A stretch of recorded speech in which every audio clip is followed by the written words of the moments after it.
Alright, this is Richard Coop for the International Jugglers Association 2010 Video Tutorial Competition. As you can see, I am recording from two different camera angles here, so that you will be able to better see the pattern and better understand what I'm trying to teach you. What I'm going to teach you basically is your standard flourish. A lot of people have a little bit of trouble learning flourishes at first. Mostly not because of the difficulty doing 4-2-3. Anybody can do that with clubs if they tried. No, the trouble comes in trying to figure out, okay, how does a club spin? And how do you make it, even more so, look smooth and flowing? I've been doing this for a while. It's pretty much second nature to me, as it should be to you once you've practiced it enough. The basic move, when done in pattern, looks like this. Of course, this is not 4-2-3, this is doing every single one. So I'm showing off a little bit, because that's the way I usually do it. In 4-2-3,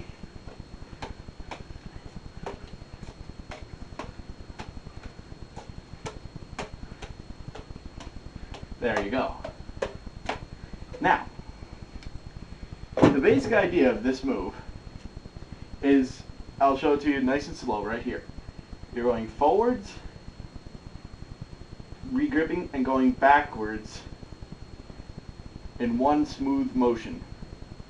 And you do not want to grip the club in this move, because if you watch, I'm going to basically hold the club with all my fingers as I do it. You can't achieve smooth motion or the proper rotation that you need in order to do the flourish. What you want to do is, when learning, is pinch the club between your thumb and your index finger all the way down at the base, so that you're barely even touching your index finger, if you can see that on that camera and on this one. Essentially, you're pinching it and letting the club rotate itself. Because when you go forwards with your pinch, let it fall behind you using gravity, and then while it's got that momentum down there, just simply guiding it back up, maybe using another finger to help, and then just turning your wrist to let it go forwards that way.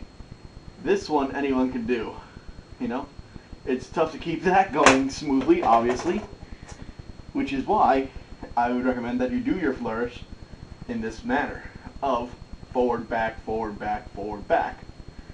Because it's sort of like, a poi move. It's essentially that. It is, I forget what that's called, the weave. It's a weave, only not done, all the way on your sides of your body. It's done in a little confined space up there. Now, you can do this move in pattern with one spin. You can do it in two spins if you do it in a 4-4, or you do a double flourish, since I can't think of the side swap right now like an idiot. But basically, you can do it as long as you want, as long as you can keep the momentum going. And the momentum in this trick is really easy to keep going. Again, like I said, when you're going this way, you're letting gravity take it, and when you're going that way, you're simply turning your wrist. Anybody can turn their wrist. Anybody can let gravity fall something.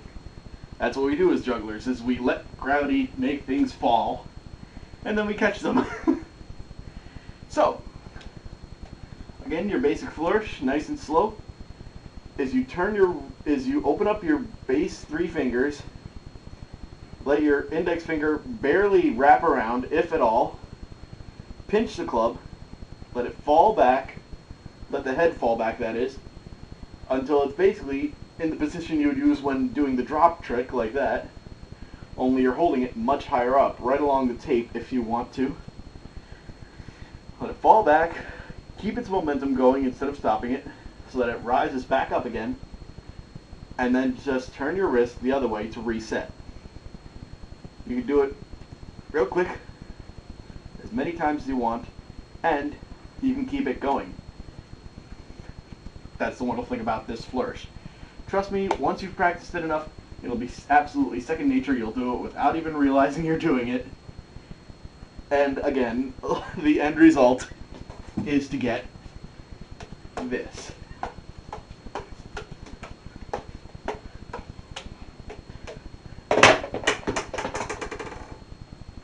Hope you learned something.